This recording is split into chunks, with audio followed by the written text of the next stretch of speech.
At the end of this video, we'll take a look at Mad Ramp's innovative pivoting ramp system, the safer, easier way to transport your ATVs and snowmobiles. Stick around. Before we get started, I'd like to give a quick shout out to some of our friends. The Eastern Snowmobile Racing Hall of Fame. Search for them on Facebook. Central Minnesota Pond Racing. Search for them on Facebook. The historic Lancaster Motel for the ultimate Eastern trail riding adventure. Crane's Snowmobile Museum at 172 Main Street in Lancaster, New Hampshire. The Vintage Snowmobile Club of America Quarterly Magazine. The Bridge Street Garage Racing Team, the house racing team of the Vintage Snowmobile Podcast. The New Hampshire Snowmobile Museum at Bear Brook State Park in Allenstown, New Hampshire. And lastly, if you decide to advertise with the Vintage Snowmobile Podcast, this could be your advertising message.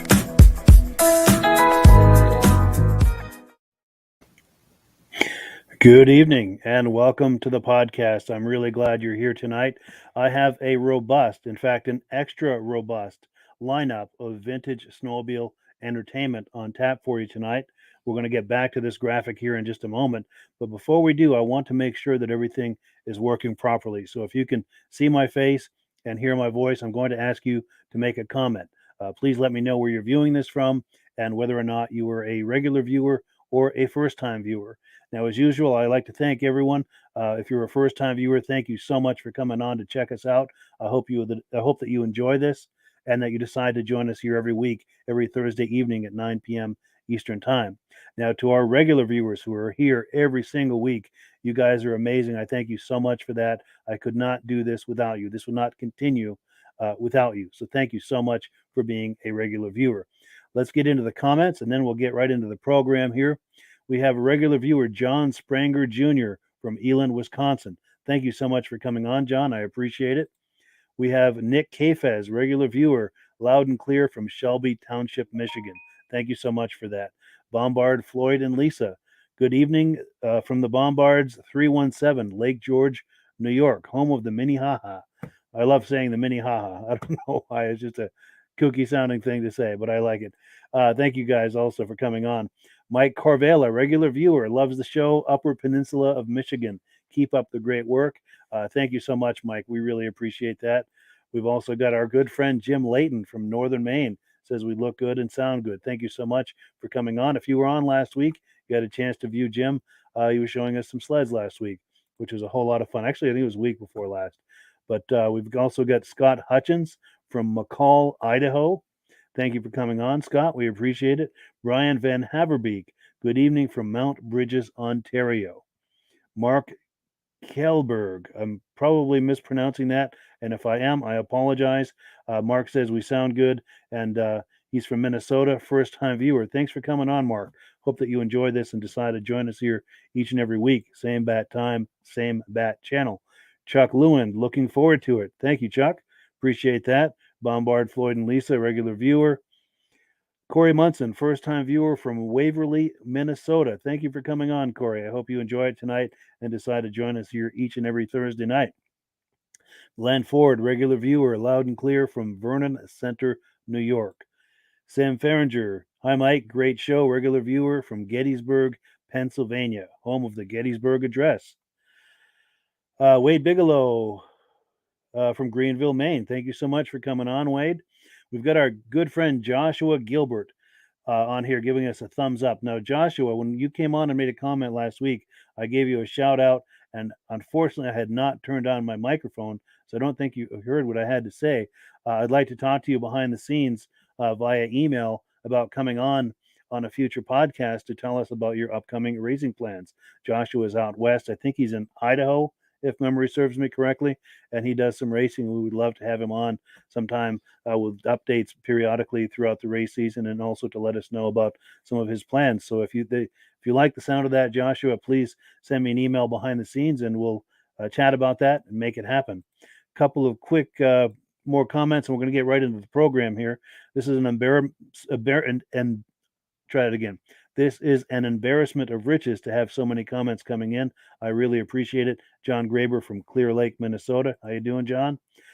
Pete Leduc enjoys the show when he gets to it. From Sudbury, Ontario, Canada. He rides a 74 Raider Hawk 440 twin tracker. Pete, love to have you on for some show and tell with that at some point. In fact, if you are near it and have lights on it, I'd like to have you on later in the program, and we're going to talk about that in just a moment. But we're going to take one more comment, and then I'll tell you what I mean by that. I'm trying to tease you here with some exciting things that we're going to try and experiment tonight. But before we do, let's take this last comment, and we'll get right into that. Brian Whitney, good evening, first-time viewer from Thunder Bay, Ontario, Canada. That's what that thundering sound is that I could hear. Anyway, I'm good at horrible jokes, but yes, thank you, Brian, for coming on. We appreciate it. And I hope you decide to join us here every week. Now, what was I teasing you with a moment ago? This is what we have on tap tonight. As you can see, we've got 9 items. We have a full slate of entertainment on tap for you, but I'd like to draw your attention to item number 4. We're going to be going live in a few minutes, maybe 10 or 15 minutes from now, and I'm going to try an open line experiment. It is a chance for you to join us live for some show and tell. In a few minutes, I'm going to show a few videos first because I want you to think about this before you decide to join me, and I'll explain why. I'm going to give you the opportunity to come on for some live show and tell. I'm going to put a link in the comments after the first video, so you can come on with your cell phone. Now, there's a few guidelines. This is why I want you to think about this first. I want you to have something for show and tell, something to show us, maybe a snowmobile or some trophies or some vintage clothing or accessories, something to bring on for show and tell, something that we can tangibly look at. A few things you're going to have. You're going to have a cell phone. You have to hold it horizontally like this for a wide shot. Then there's the obvious stuff: no nudity, no profanity, keep it clean, and keep it on the topic of vintage snowmobiles. And we're going to go till about 9:40.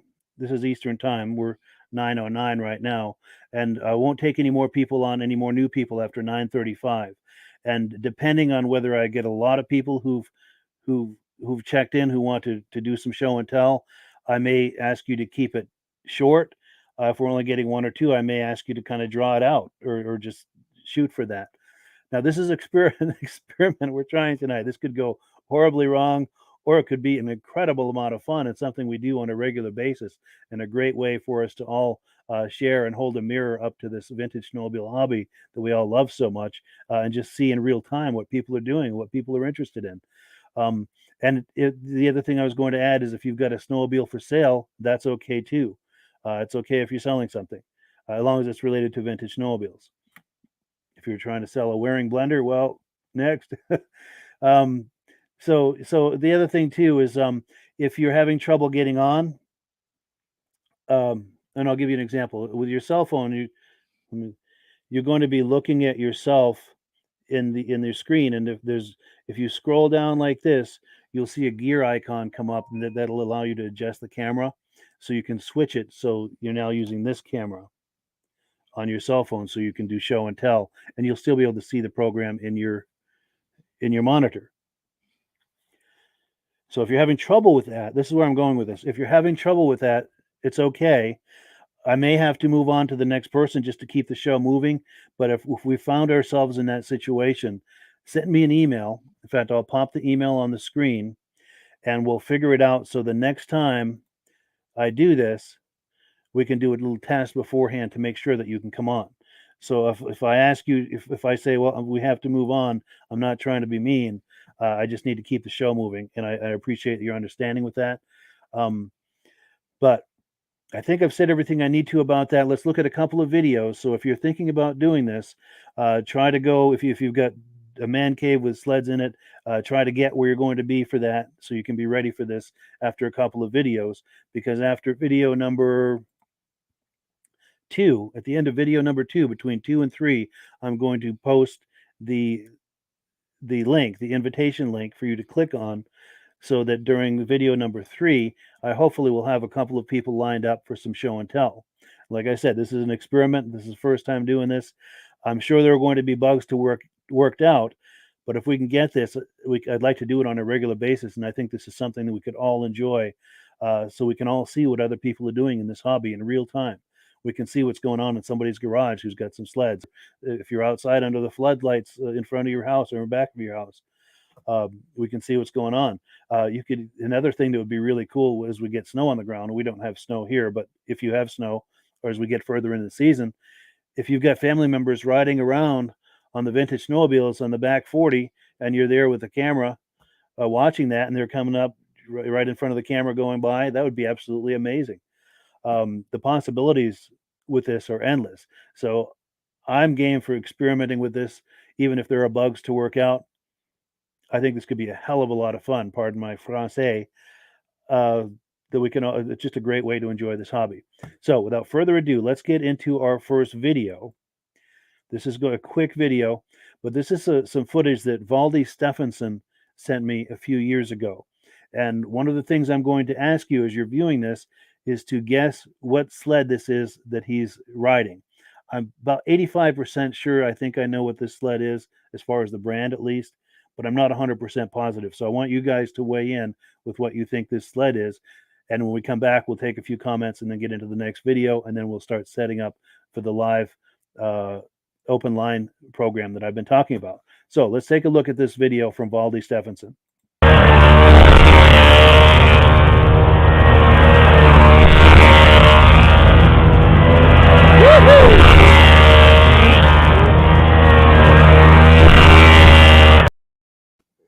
Okay, time to make the donuts. So what do you guys think that sled was? I'm about 85% sure I know what that sled is, but I want to see what you guys think. Let's take a few comments and see if people start weighing in. We've got James Spranger, loves the show, regular viewer from Wausau, Wisconsin. Our friend Armin Buteau from Pittsburgh, New Hampshire. He is a rough dude, extraordinaire, by the way.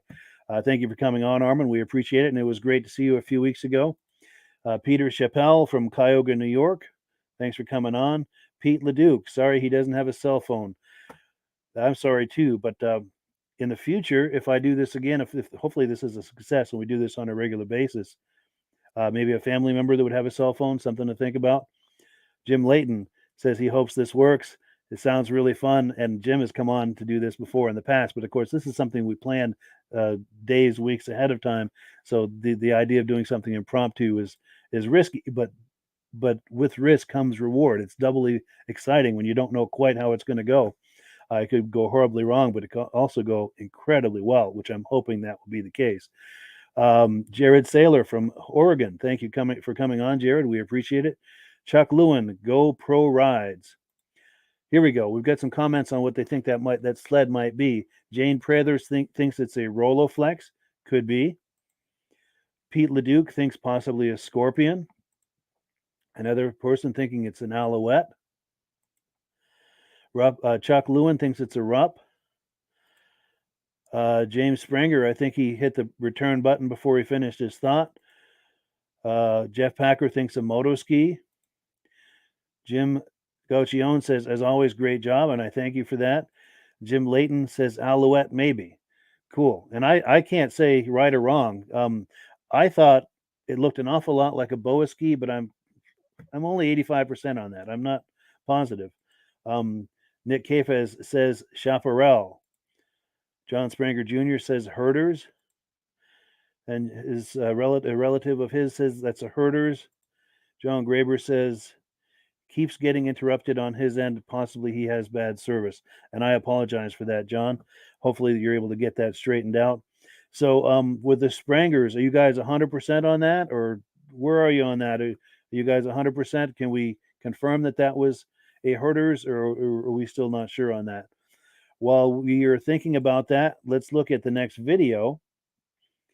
Now, this next video is some footage I took a few years ago. I think it was 2019 at the Vintage Snowmobile Show in Allenstown, New Hampshire at Bear Brook State Park. Now, as you've seen from a lot of the footage that I put on this podcast, I like to go to these vintage snowmobile shows, pardon me, and I like to interview the exhibitors, ask them questions about their sleds, get them to talk up their sleds, and I like to get as much footage of that as I can. But very often there's a sled I'm really interested in finding someone to talk about that sled, but the owner is off checking out other things, and from time to time I just can't get to all of the sleds to find the owner and to have them talk up the sleds. And also this was a show and swap. There are a lot of swap sleds you're about to see, and sometimes too people just aren't comfortable talking things up, and I never push it, but a lot of times they're happy with me just filming the sled or talking off on the side or whatever. But here's just some random footage from that show. Let's take a look at that random footage from the Allenstown, New Hampshire Vintage Snowmobile Show and Swap at Bear Brook State Park 2019.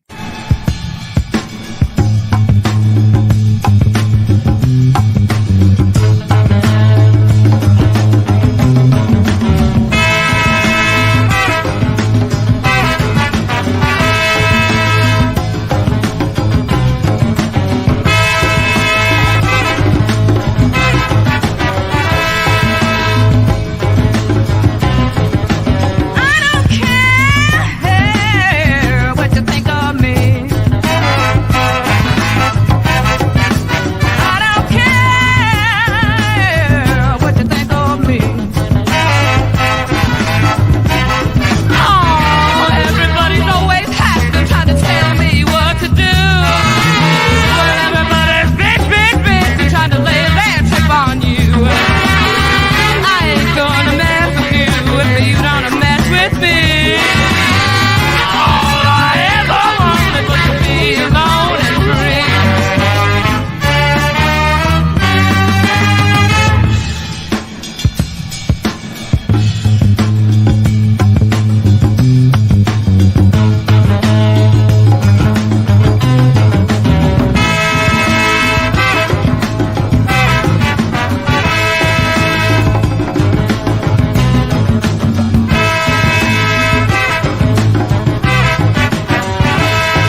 Yeah, so that's from 2019, the Allenstown Vintage Snowmobile Show at Bear Brook State Park, not too far from Manchester.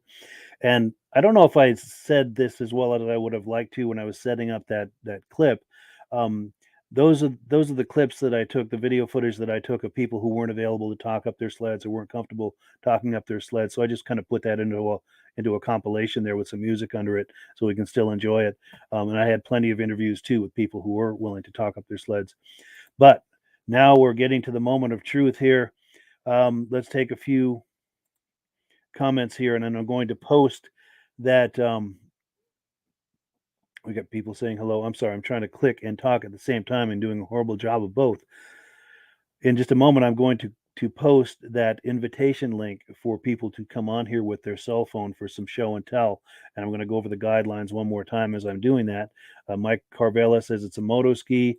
James Springer says 100% that is a herder. And I thank you so much for confirming what that was. I appreciate that.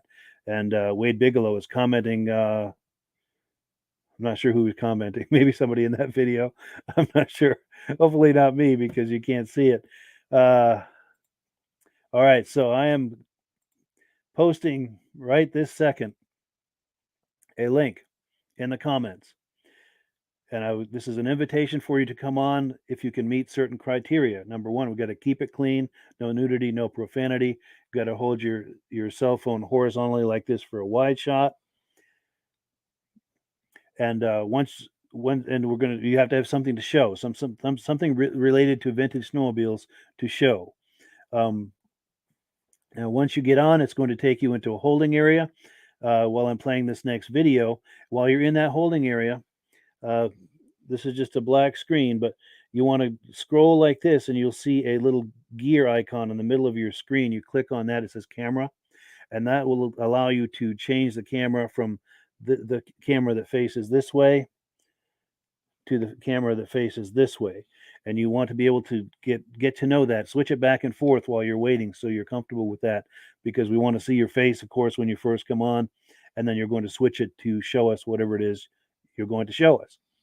So while we're waiting for people to come on with their cell phones and clicking that link and getting that worked out, we're going to watch one more video. This is a video sent to me a while back from a friend of mine, John Sherris. He does the Truck Lover YouTube channel. And he went to a meet, I think in 2018, where they've got Model T snowmobiles. This is like you saw on that Christmas special. Santa Claus is Coming to Town, the Model T with the tracks on the back and the skis in the front. There's a whole club in New Hampshire that celebrates this kind of stuff. Let's take a look. And on the other side, pardon me, on the other side, we're going to see if we can do some show and tell. And hopefully we got a few people trying to get on here with their cell phones. Hi, Truck Lover here. Today is Sunday, February 4th, 2018, and I'm in Milton, New Hampshire for the annual meet of the Model T Ford Snowmobile Club. They've got a pretty nice spot up here. They got a nice big lake to run around on and whatnot, and I've grabbed a couple of rides already and looked at a bunch of the machines, so come with me, we'll check them all over. If you enjoy the video, please hit the like button, and if you'd like to subscribe, if you'd like to subscribe to my channel, hit the picture of me sitting in front of the boiler of a Lombard steam-powered log hauler that you'll find in the end credits. And as always, thanks for watching.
So thank you so much to John Sherish. In fact, we give a big shout out to John Sherish for sharing that information with us. We really appreciate it.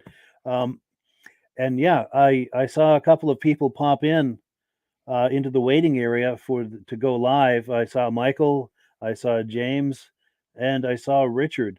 And I don't know if they were having technical difficulties on their end, or if they weren't sure that they had to wait for the video to finish, or I'm not sure what's going on. But if you want to try again, we're waiting for you right now. We'd love to bring you on live for the show and tell. Um, while we're waiting, let's look at one more video. This is a shorter video. This is only maybe a minute and a half. If you guys want to try again, and anyone else who's got something to show and tell, and you want to come on here live with your cell phone for some show and tell, please click on the link that I posted in the description, and we'll bring you on live for some show and tell. Oh, wait, we've got Michael coming on here now. Let's see if we can bring him on. How you doing, Michael? Good. Yourself? Good, good. Now we can hear you, but we can't see you just yet. I know when you were in the waiting. There we go. Okay, now I got to figure out how to turn the camera around, or I can just hold it the other way too. Sure, sure. So I'm out in my garage right now.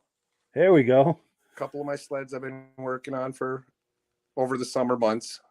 Yeah, some nice I cats just there. picked up the Z actually, but a couple of EXTs I've been working on through the summertime here. I got a 340. Engine just got rebuilt. I just put a new track in it, so I'm waiting for a couple more parts for the EXT. We're getting some snow right now, so pretty excited. Wonderful. And then over the summer, I rebuilt a 440 triple 1972 EXT. The hood's not on it right now, but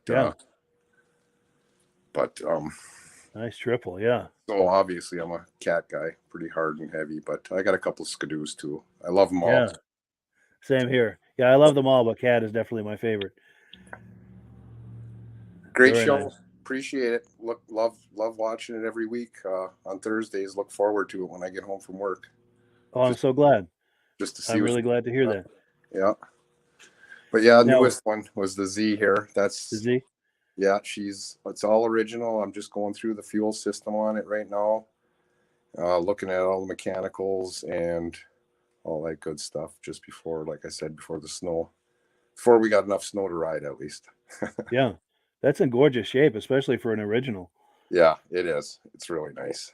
Yeah, that is something else. Pretty excited. Now, where are you located? Are you in the U.S. or in Canada? Or? Upper Peninsula of Michigan. Yeah, okay. Ishpeming, Michigan. So that's up by Marquette. Yeah, nice. Up by Lake Superior. Okay. Gotcha. And you say you've got snow on the ground now? We got a little bit. There was an inch of snow. We got a little bit of rain, and it's actually snowing right now. So we're just getting another cover on the ground. So nice. Yeah, shouldn't be long. Yeah. Now, will you take these out yard riding as you get enough snow? Absolutely. I'm close to, right from my house, I can get back onto a power line. I have a trail back there, and it's close to the state trail, but there's a spot back there I can go riding around, me and my buddy. So Nice. whenever I get the chance, put it that Yeah. way. And come home from work, jump on the sled and go ride. That's cool. Because where I'm going with that is on a future episode, I'd love to have you consider maybe having another person there to hold the camera and do some yard riding in front of the camera for us all to enjoy. Is that something to think about? Absolutely. That would be a blast, and I'd like to put that seed in everyone else's mind as well, because I'd love for us to be able to do that kind of thing live and in real time on this podcast. By all means, I'd love to. Nice. Now, did you grow up with sleds? Is this did this start as during your childhood as far as this enthusiasm for vintage sleds? Yes, it did with my father. He as a youngster, I'm not sure how old I was, but I was probably 5-6 years old. I'm 56 years old right now. Yeah. He had some Arctic Cats as we grew up. So, yeah, I mean, as a kid, he took me riding, and it went from there. So it's awesome. Yeah, I mean, you kind of grow up with it, especially up in the UP, and we're all in the Midwest here where we get snow. So I mean, yeah, early to mid 70s, snowmobiling was on fire. Yes. And I'm only a year older than you. I'm 57, so I think we had a very similar experience growing up with that. And we had cats as well, and a lot of our neighbors did. And we had other brands, and they had other brands, but there was just something really special about the cats, especially during the early to mid 70s. Yes. And like I said, I got a couple scooters. One Eland, yeah. Yeah, I got an Eland too. I got a couple of them. There's another one over in the corner over there under the yellow cover. It's for my granddaughter when she gets big. She's 6 right now, so trying to get her on the sled. She'll ride with me, but she ain't ready to drive yet. So, but hopefully this year, we'll see. Nice. She has some good times waiting for her. Oh yeah, absolutely. Good. Wasn't there an ad campaign that said "Good times are coming on the cat"? Yes. Yeah. Little does she know. That is cool. And then what's that other covered sled? So that's a 440 LT gray right there.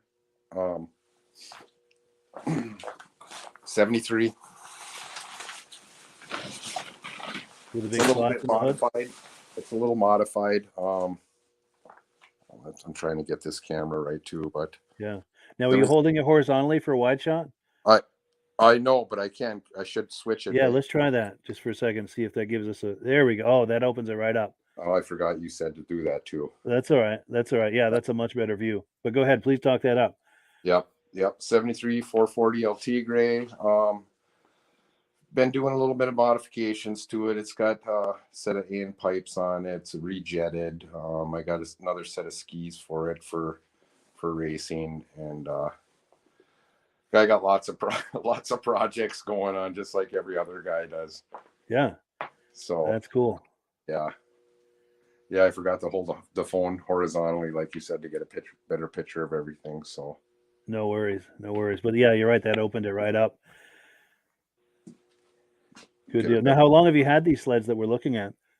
So I just picked up the Z 3 weeks ago. I've had the 2 EXTs for a couple of years. The LT gray I've had for like 4 years. The Elands I've had for probably 4 or 5 years. I've got a couple other sleds too out in my trailer too. So yeah, but always evolving. Very cool. Well, good. Yeah, I appreciate your coming on tonight, and please consider for the future, as there's enough snow for some riding, to try to do some riding in front of us on the camera. Maybe have a family member or somebody hold the camera and do some ride bys. Absolutely. I'll definitely do that for that'd be great. I'd have fun doing that. For sure. And for anyone else who's watching too, please think about that as we start getting a little more snow on the ground. Yep. That would really take this podcast to a whole new level to be doing that kind of stuff live. Awesome. I'd be honored to be part of it. Wonderful. Yeah. And that's mutual as well. Honored to have you on, because without the viewers and people willing like yourself who are willing to come on like this, this podcast just it wouldn't go anywhere. It wouldn't be what it is. Awesome. Appreciate it. Thank you. Well, likewise. Well, cool. Well, I'm going to let you go, but I really appreciate your coming on tonight, especially being the first one to participate in this experiment like this. It went really well as far as I'm concerned, and we'd like to have you on sometime in the near future, especially as you have some snow on the ground. Yes, absolutely. Great. I know as soon as I heard you were going to do this, I hurried up and got my jacket on, got down in the garage because it's cold down here right now, but I thought I better get down there just in case I can pull this off. Nice. Well, good. I'm really glad you did. This is really cool. Thanks, Mike. Well, thank you. Have a good evening. You too. Thank you. All right. Well, cool. How fun was that? Do we dare say that the experiment was a success? As far as I'm concerned, it was. That was a blast, and I'm hoping we can do a whole lot more of this through the upcoming season, bringing people on live like that, kind of impromptu, and seeing what they've got, and especially as we have snow on the ground, do some yard riding and some drive-bys. That would really be amazing. That would take this podcast to a crazy level, crazy fun level.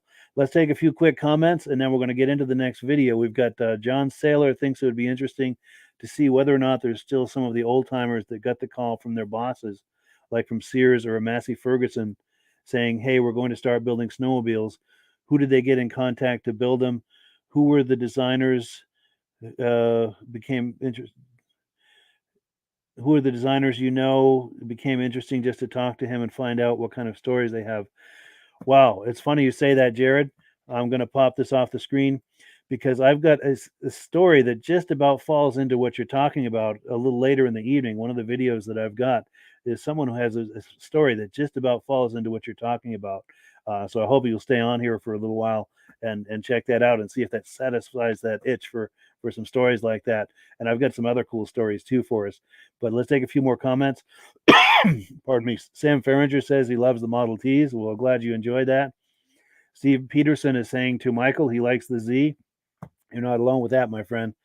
Doug Reinstra, sweet, extra, and Z. Yeah, he likes the EXT and the Z. Absolutely.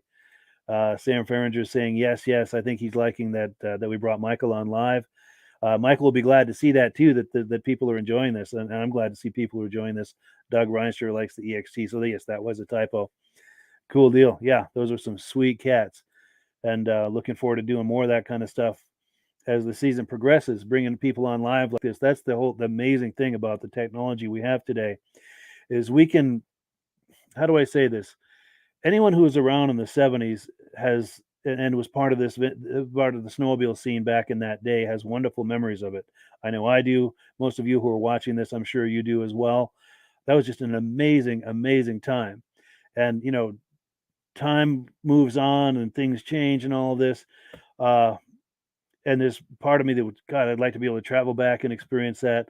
Well, obviously we can't do that, but we can celebrate those memories and those sleds that still exist with this technology that we have now, because we can all connect to each other via something like this podcast to celebrate and enjoy this hobby in real time. And we can all do show and tell and share pictures and videos. It's just an amazing way to keep those wonderful memories alive in a very real and tangible way, to see all these cool sleds that we remember from back in the day. So I could gush like that for an hour. I won't. I'm going to play the next video for you instead. This is a good friend of mine we're about to meet, Steve Bushway.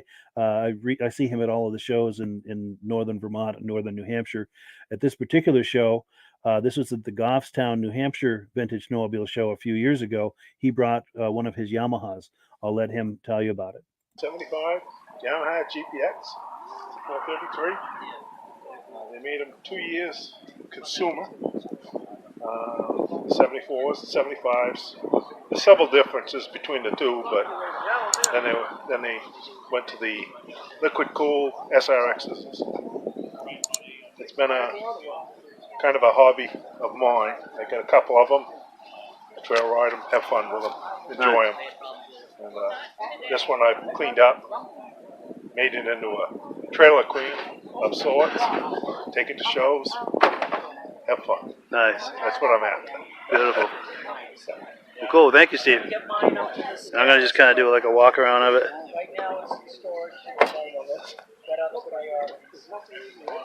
There we go. Come around this side. There we go. This is a better angle. You know, all the Hollywood stars always say, shoot me from my good side. You know?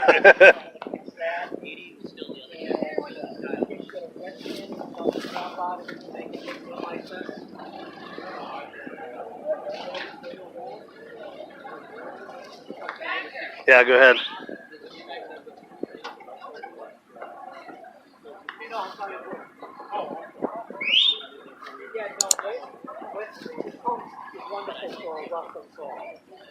Yeah, I need to get this back and fix the crack.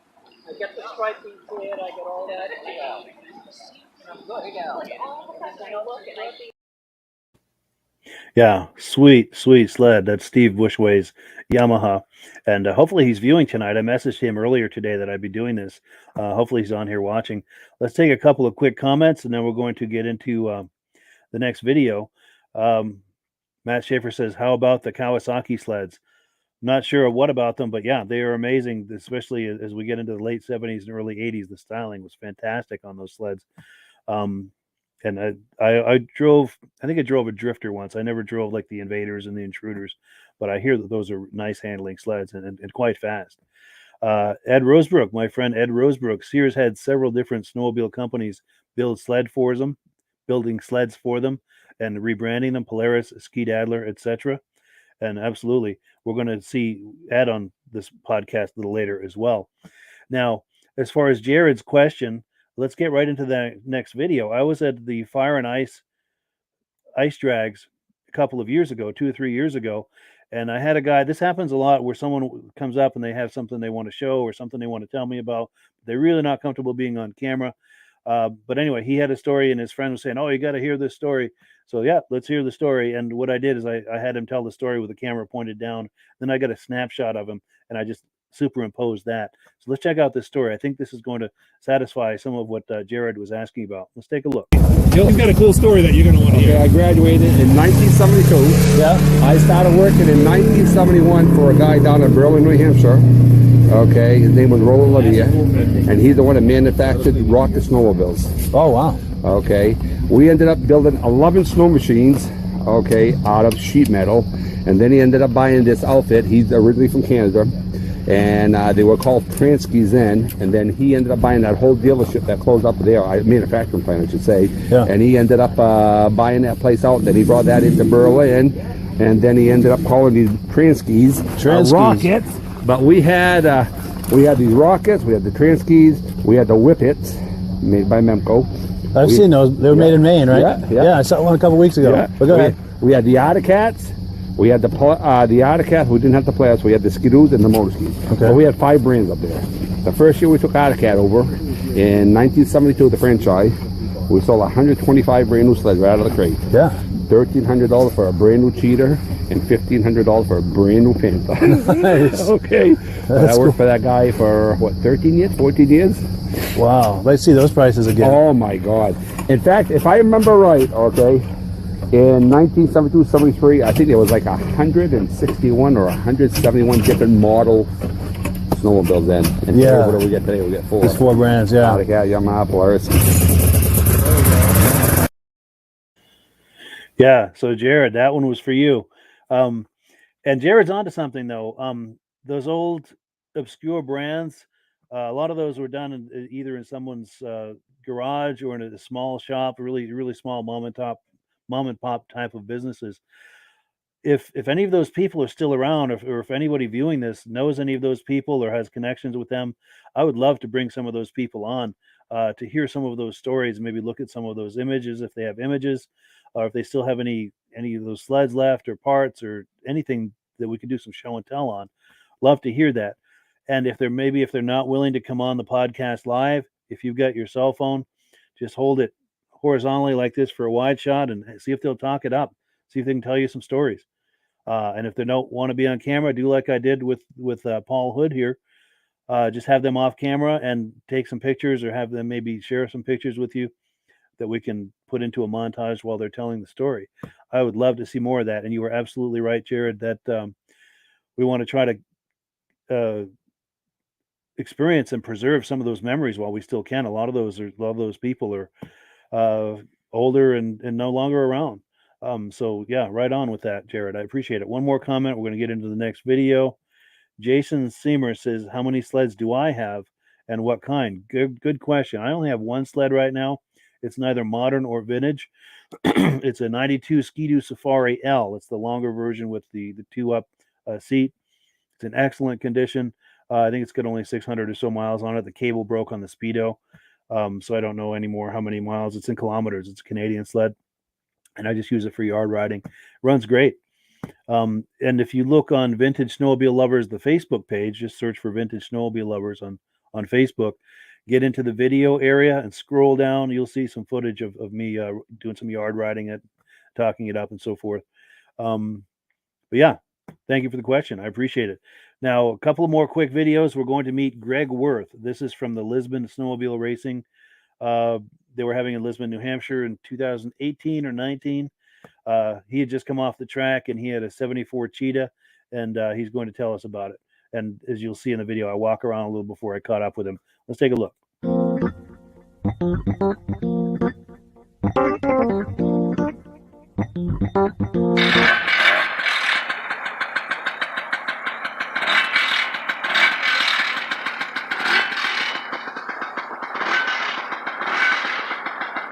Nice cat. Thanks. Is that a Cheetah? Yeah, it's my brother. Nice. My name's Greg Worth. We're racing my 1974 Arctic Cat Cheetah with 440 Kawasaki in it. We've changed some things from originally on it. We've got the 36mm Mikuni carb on it, put a rubber track on it, got a Skidoo suspension under it. Today's not the best day. Things have been better before, but that's the way it is at times. Sure, you win some, lose some, right? Yeah, you win some, lose some. It's going to get pretty warm here right now. Sure. But for the most part, they're good old sleds, and we have a good time playing with them. Nice. Yeah, that was nice meeting Greg, and yeah, nice cat. For all of us cat lovers, it's always good to see the cats, especially the cheetahs. Before we get into the next video, let's do a quick shout out to our friends at the Lancaster Motel, and then on the other side of this shout out, we're actually going to the Lancaster Motel. So let's look at that now. I'd like to give a quick shout out to our friends at the historic Lancaster Motel in Lancaster, New Hampshire. The Lancaster Motel has been serving snowmobilers since the 60s, and they are the perfect eastern trail riding destination for snowmobilers young and old. The Lancaster Motel is right on Corridor Trail 5 in Lancaster, New Hampshire, with plenty of parking for vehicles, sleds, and trailers. Plus, the Lancaster Motel is within walking distance of Crane's Snowmobile Museum, plus restaurants, shopping, entertainment, and more. Click the link in the description to learn more about the Lancaster Motel. So yeah, the Lancaster Motel. We're about to meet the son of the people who are the founders of the Lancaster Motel. His parents built the Lancaster Motel in 1956, I think it was. And there's different owners now, but Lancaster Motel is steeped in the history of the snowmobile. When they used to have the Lancaster Grand Prix back in the day, they used to have all of the racers would come and stay at the Lancaster Motel, and they would have the award ceremony in this very room that you're going to see us in here in just a moment.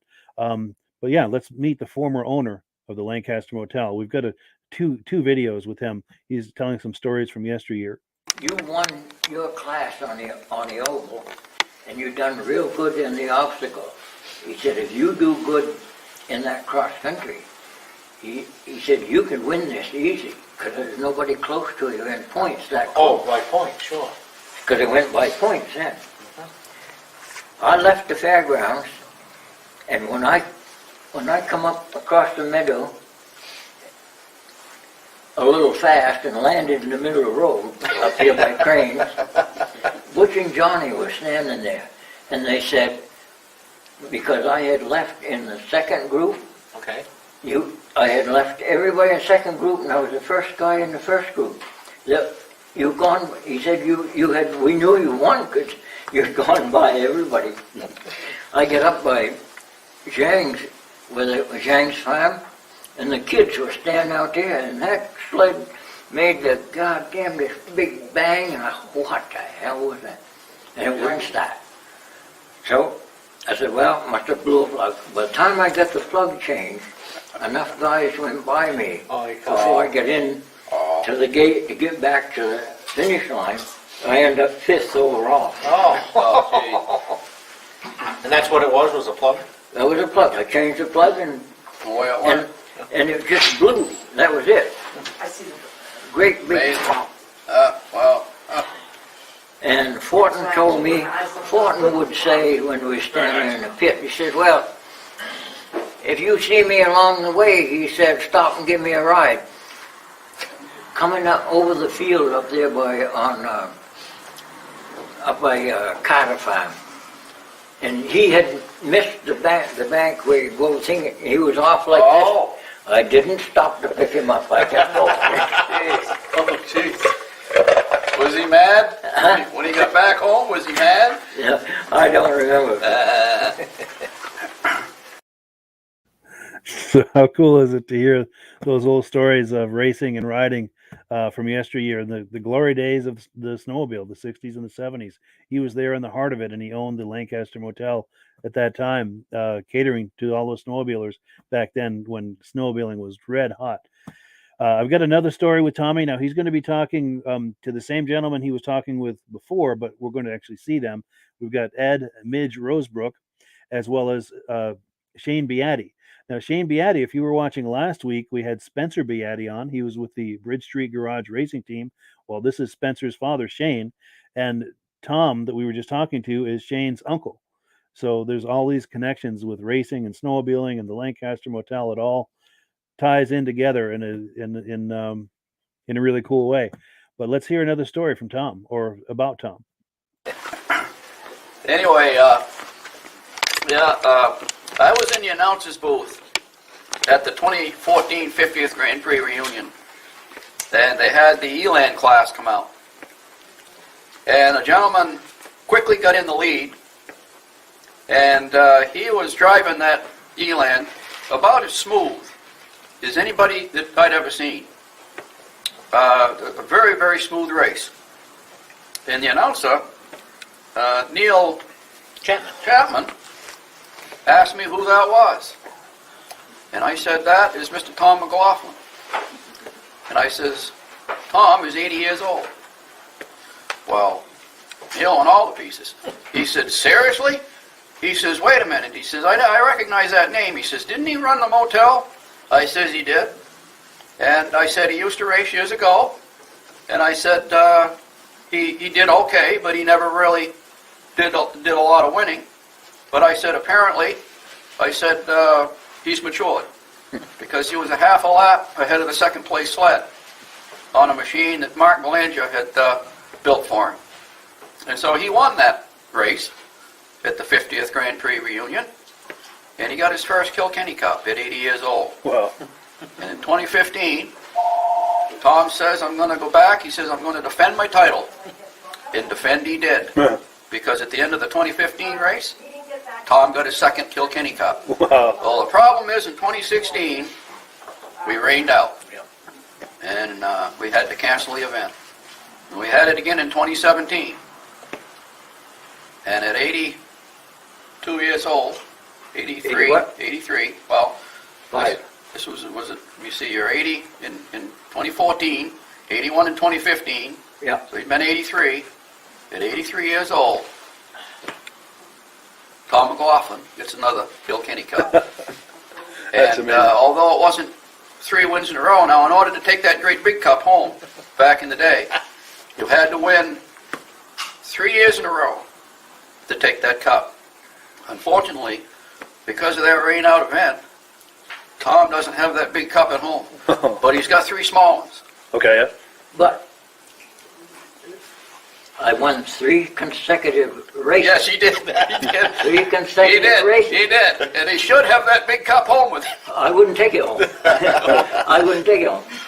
Well, the whole problem lies with Mr. Beatty here, because he pulled a vote one night at the Snowdrifters meeting that we vote that the Kilkenny Cup is no longer in play. So, yeah, we still have that cup. But Belongs to the Snowdrifters. Yep. Tom, you can't take that away from Tom McLaughlin. Yeah, To win 3 cups in a row that's amazing. at 83 years old. But I won 3 consecutive times. 3 consecutive they had times. races. Yes, he did. 3 consecutive wins. And his last win was in 83. And Tom, fortunately for the rest of them, decided to retire. Yeah. Well, I don't know. You're going to have another race? He may come out of retirement, ladies and gentlemen. Yeah. When's the 60th? Yeah, there we go. When's that coming up? 2024, 3 years away. Yeah. You never know. You never know. It's around the corner. Yeah. We can hold his cane for him, and he can do it. Yeah. I don't need the cane once I get on the Once I get on stage. Yeah. Yeah. Yeah. Oh man, that was something. And I would have hated to have been one of those young fellas following in Tom's dust, knowing I got trimmed by an 80-year-old person. Yeah. Oh boy. Yeah, I think I'd have loaded the sled and gone back home. Yeah. But Tom did a terrific job. Yeah. You can't imagine how smooth he was. It just Posture. his posture. It was just- he done that, and he set himself over just a little bit, Yeah. and go around that corner, and he'd straighten up. Yeah. Smooth, huh? Smooth. Wow, just the right body English. Track that smooth. Yeah. No, he did a terrific job on that little twin Eland. Yeah. Yeah, how cool is that to hear those old stories of yesteryear? Now, that interview and those stories were filmed in the lobby of the Lancaster Motel. We had a day last January where a bunch of us met there and we interviewed people and swapped stories and got a lot of really good footage that I'll be airing periodically here throughout the upcoming season with the podcast. So be sure to look forward to that. And I have to thank the Lancaster Motel for being so gracious in hosting us to be able to do those interviews and have that amazing time and swap those stories. That was really nice. Now, I've got to say, the Lancaster Motel, if you're thinking about some snowmobiling this winter, some trail riding, you can't do better than the Lancaster Motel. They're just walking distance from Crane's Snowmobile Museum. They're right on the trail. Wonderful accommodations, wonderful people, and Lancaster, as well as the motel, is just steeped in the history of the snowmobile. If you like this vintage stuff and the history of snowmobiling, you're not going to find a place that is just more deeply connected to the history and the heritage and the legacy and the wonderful memories that we have of snowmobiling back in the day. Now, the Lancaster Motel also has a great deal. Most people, of course, come up for a few days during the week or on a weekend or what have you. But for a lot of people who are maybe out of staters, who want to come up and tow all their stuff, their sleds and their gear, tow it up once, leave everything there, and just drive back and forth on weekends or whenever they're able to, this can be your home away from home. This isn't for everyone, but for the right person, this can be an excellent situation. You're renting the room by the month or by the season, and you just leave all your gear there, your sleds, everything, and you just drive back and forth. So you're not having to tow every single time you come up there. It's a wonderful opportunity, and you can also rent by the night or by the week or whatever you need. But it's just a really nice option for the right person to be able to just have a home away from home in snowmobile country like that. And again, you're just walking distance from Crane Snowmobile Museum, restaurants, movies, shopping. You're right in the downtown, but you're also right on the trail, and you're steeped in this amazing history. And if you watched, I don't know if it was last week or the week before, but we had Ed on, Midge Rosebrook, and he was talking about the very building where those first Ski-Doo snowmobiles were imported into the U.S. The first Ski-Doo snowmobiles came into the U.S. through Lancaster. So yeah, it's the place to be. It's a great way to combine modern snowmobile trail riding of today with the history and the lore and just everything that we love about snowmobiling back in the day. In fact, we've got a couple more comments. Jason said, thank you for answering his question. You're very welcome. And then Ed, who we were just talking to, you did catch it. Okay, he wanted to know how I made it appear as if we had two cameras going, which we did not, bouncing back and forth like that. Yeah, that's what I was hoping you would catch. That was just the same clip over and over again to make it look like a conversation and not just a one-sided thing instead of swinging the camera back and forth. Thank you for catching that. I really appreciate it. Yeah. Well, folks, that is all we have tonight. I thank you so much for tuning in. It's been a lot of fun. Thank you also to Michael for being the first person to come on here as an impromptu for a live experiment like that. That was wonderful, and I'd like to do more of that. Periodically, I'm going to open it up like that through the season so we can bring people on live. And if you've got something in mind, you want to do some yard riding, or you've got sleds you want to show me, send me an email behind the scenes, and we'll plan for it. Let me pop an email on the screen here. This is how to reach me. Just send me an email and say, hey, you're doing the live, the live thing, the open line thing this week. And if so, can we come on, or when can we come on, or just, email me, let me know what you've got in mind. We'll figure it out. We'll figure out the scheduling, and we can do a test behind the scenes to make sure it's going to work and everything. But that in my mind was a winner. I really enjoyed doing that. I hope you did as well. We've got a few last comments coming in. Nick Kafez says, great show tonight. Am I doing a show next Thursday? Excellent question. I'm glad you asked, because it's Thanksgiving next Thursday. So I will not be doing a live show. I'll be airing an interview in this time slot, though. So if you're available, if you're not partying and celebrating with your family, I will have something in this time slot for you. So do look forward to that. I'm going to keep you in suspense as to what it will be, but I will have something for you.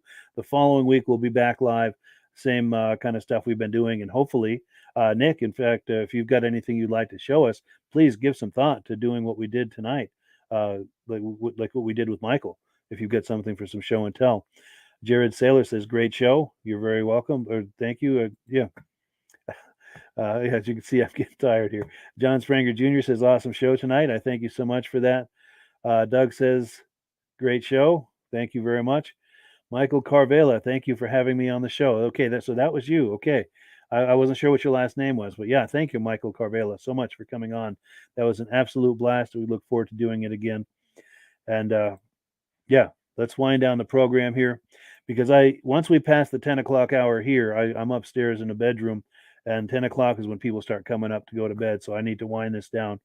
But before we do, let's take one last, we'll give our friends at Mad Ramps the last word, but I will look forward to catching you guys on the other side. Have a wonderful Thanksgiving.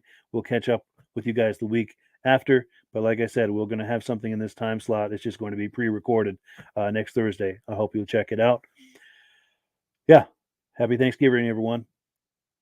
Catch you on the other side.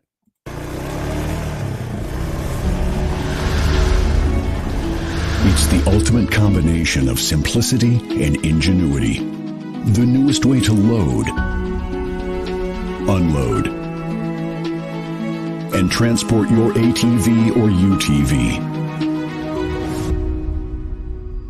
The Mad Ramps Pivoting Ramp System. Made in the USA and engineered for strength and durability. Maneuver through tight places and over rugged terrain with plenty of ground clearance. No licensing, no ongoing maintenance costs, and no storage hassles like trailers. Won't slip or move like conventional ramps. Free up more cargo space in the bed of your truck. Securely connects to your truck's receiver hitch. Easily extends for safe loading and unloading. Seamlessly retracts for highway and off-road travel. DOT approved in all 50 states and Canada. Quickly disconnects in under a minute. A unique space-saving storage system. The Mad Ramps Pivoting Ramp System. Go farther. Go faster. Go safer. When you order using the link in the description, I'll send you 3 free Vintage Snowmobile DVDs.